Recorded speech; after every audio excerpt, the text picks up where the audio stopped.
Assalamualaikum warahmatullahi wabarakatuh. Perkenalkan, saya Isma Purnamasari, mahasiswi jurusan Sarjana Kebidanan Universitas Megabuana Palopo. Dalam video ini, saya akan memaparkan hasil kerja kelompok 12 mengenai konsep literatur dan penelitian, pengenalan pada model penelitian kebidanan dan metodologi konsep penelitian, publikasi dan diseminasi terkait dengan profesionalisme bidan. Definisi literatur dan penelitian. Literatur adalah suatu acuan atau rujukan berupa karya tulis yang digunakan dalam berbagai aktivitas dalam ilmu pengetahuan karena dianggap mampu memiliki manfaat atau keunggulan yang abadi. Secara sederhana, literatur adalah kumpulan dari fakta dan data yang berupa teori atau kajian yang digunakan sebagai landasan suatu karya ilmiah. Selanjutnya, definisi penelitian. Penelitian adalah usaha memperoleh fakta atau prinsip dengan cara mengumpulkan dan menganalisis data atau informasi yang dilaksanakan dengan jelas, teliti, sistematis, dan dapat dipertanggungjawabkan. Pengenalan pada model penelitian kebidanan. Penelitian kebidanan adalah suatu kegiatan penelitian yang membahas masalah kebidanan yang timbul berdasarkan teori-teori ilmiah dan kenyataan objektif, sehingga dapat dibuat suatu analisis untuk menghasilkan suatu kesimpulan yang benar dalam menjawab masalah yang dibahas. Pengertian metodologi penelitian.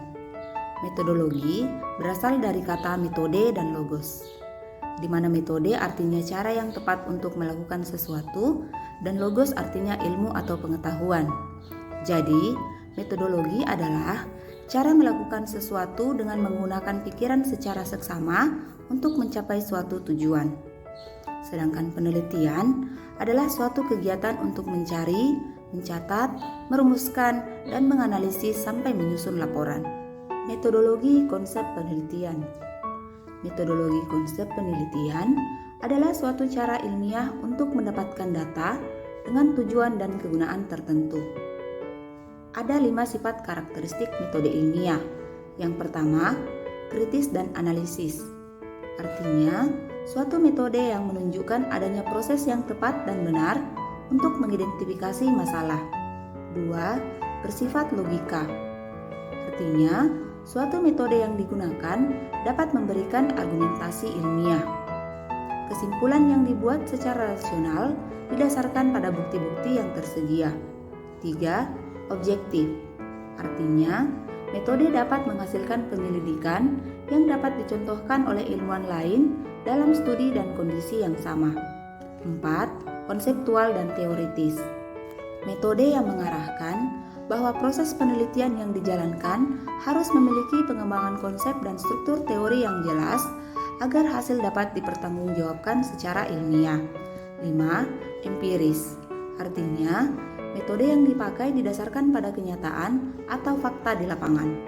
Jenis-jenis penelitian. Jenis penelitian menurut metode. Ada 8 jenis penelitian menurut metode. Yang pertama, penelitian survei. Penelitian survei adalah penelitian yang dilakukan pada populasi besar maupun kecil. Tetapi data yang dipelajari adalah data dari sampel yang diambil dari populasi tersebut, sehingga ditemukan kejadian-kejadian relatif, distribusi, dan hubungan-hubungan antara variabel. 2. Penelitian ex post facto. Penelitian ini adalah suatu penelitian yang dilakukan untuk meneliti peristiwa yang telah terjadi dan kemudian merunut ke belakang untuk mengetahui faktor-faktor yang dapat menyebabkan timbulnya kejadian tersebut. 3. Penelitian eksperimen. Penelitian eksperimen adalah suatu penelitian yang berusaha mencari pengaruh variabel tertentu terhadap variabel yang lain dalam kondisi yang terkontrol secara ketat. 4. Penelitian naturalistik. Penelitian ini juga disebut metode kualitatif, yaitu metode penelitian yang digunakan untuk meneliti pada objek alamiah. 5. Penelitian evaluasi. Penelitian ini adalah penelitian yang berfungsi untuk menjelaskan fenomena suatu kejadian, kegiatan, dan produk.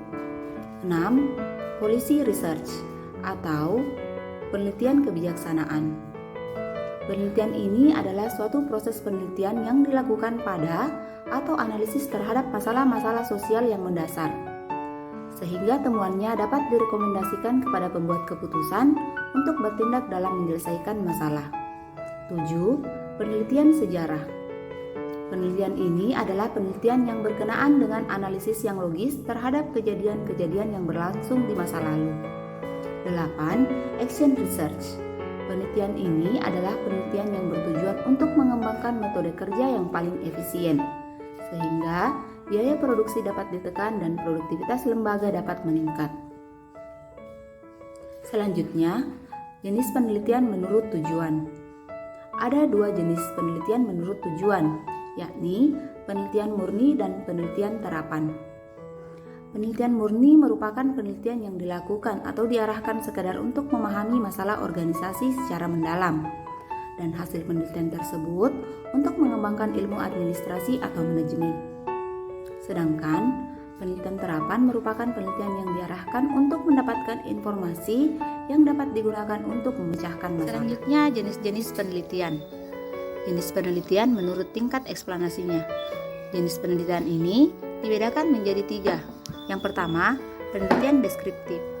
Penelitian deskriptif adalah penelitian yang dilakukan untuk mengetahui variabel mandiri, baik satu variabel atau lebih tanpa membuat perbandingan atau menghubungkan antara variabel yang satu dengan yang lain. 2. Penelitian komparatif. Penelitian komparatif adalah suatu penelitian yang bersifat membandingkan. 3. Penelitian asosiatif. Penelitian asosiatif adalah penelitian yang bertujuan untuk mengetahui hubungan 2 variabel atau lebih. Selanjutnya, penelitian menurut jenis data dan analisis. Penelitian ini dibedakan menjadi 3. Yang pertama, penelitian kualitatif. Penelitian kualitatif adalah penelitian yang menggunakan data kualitatif, yakni data yang berbentuk data, kalimat, skema, dan gambar. 2. Penelitian kuantitatif. Penelitian kuantitatif adalah penelitian yang menggunakan data kuantitatif, yaitu data yang berbentuk angka atau data yang diangkakan. 3. Penelitian campuran. Penelitian campuran adalah penelitian yang menggunakan data kualitatif dan data kuantitatif. Ciri-ciri penelitian. Penelitian memiliki ciri-ciri dasar. Ada 4 ciri-ciri penelitian. Yang pertama, bersifat sistematis dan logis. Penelitian harus dilakukan dengan langkah-langkah yang beraturan serta dibuat secara logis dengan tidak memanipulasi hasil apapun di dalamnya. 2. Bersifat alamiah. Penelitian harus menyajikan berbagai data atau temuan fakta agar bisa dipertanggungjawabkan dan dibuktikan kebenarannya. 3. Efisien dan bermanfaat. Penelitian harus dibuat seefisien mungkin agar mudah dipahami banyak khalayak serta memiliki kontribusi bagi pengembangan ilmu pengetahuan. 4. Analisis. Penelitian harus dilakukan, dibuktikan, serta dijelaskan melalui proses metode ilmiah. Tujuan penelitian. Tujuan penelitian adalah suatu indikasi ke arah data atau informasi apa yang akan dihasilkan melalui penelitian. Ada 3 tujuan penelitian. Yang pertama, penemuan. Penemuan berarti data yang diperoleh dari penelitian itu adalah data yang betul-betul baru yang sebelumnya belum pernah diketahui. 2. Pembuktian. Pembuktian berarti data yang diperoleh digunakan untuk membuktikan adanya keraguan-raguan terhadap informasi atau pengetahuan tertentu. 3. Pengembangan. Pengembangan berarti memperdalam dan memperluas pengetahuan yang ada. Fungsi penelitian. Ada 3 fungsi atau kegunaan hasil penelitian. Yang pertama, memahami. Memahami berarti memperjelas suatu masalah atau informasi yang tidak diketahui dan selanjutnya menjadi fakta. 2. Memecahkan. Memecahkan berarti meminimalkan atau menghilangkan masalah. 3. Mengantisipasi. Mengantisipasi berarti mengupayakan agar masalah tidak terjadi. Publikasi dan diseminasi terkait dengan profesionalisme bidan. Publikasi dan diseminasi penelitian merupakan bagian penting dari proses penelitian yang memberikan manfaat kepada beragam penerima manfaat penelitian, termasuk peneliti lain, sponsor, konsumen, industri, pembuat kebijakan, dan masyarakat. Penutup dan kesimpulan. Bidan memerlukan penelitian yang berkualitas untuk meningkatkan profesionalisme dan pelayanan kesehatan. Penegakan protokol kesehatan dan standarisasi pelayanan kesehatan di bidang kebidanan harus didukung oleh penelitian yang berkualitas. Demikianlah pemaparan konsep literatur dan penelitian pengenalan pada model penelitian kebidanan dan metodologi konsep penelitian, publikasi dan diseminasi terkait dengan profesionalisme bidan. Sekian dan terima kasih. Assalamualaikum warahmatullahi wabarakatuh.